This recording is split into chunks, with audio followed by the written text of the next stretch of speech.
Going on, guys? So welcome to 3-Minute Thursdays. Today we're talking about transitions.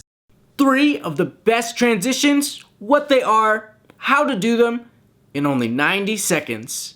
Let's start with the intro sequence and then we'll get started right away.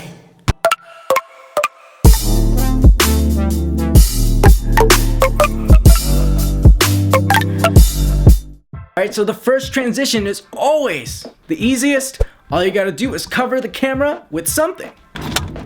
And then, at the beginning of the next shot, you reveal the camera when it's covered in black to transition to your next shot. The second transition, I call it the smack, because all you really do is whip your camera and now you're in the next position. All you gotta do is smack your camera. So now I'm outside. All I do is smack the camera. You can whip it in any way possible. You can go up. You can go to the left.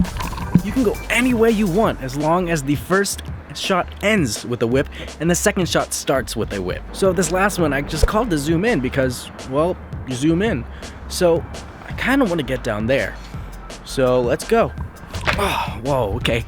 So that was so much faster than just walking down or, I could have just jumped, but that's dangerous.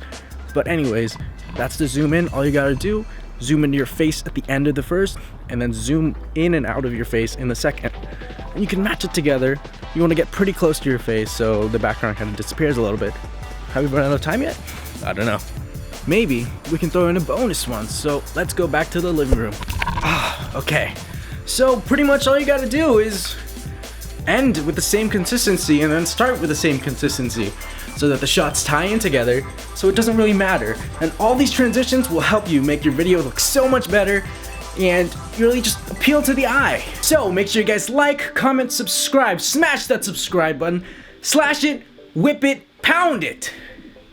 And make sure you share that video, click the notification bell, and I will see you guys in the next one.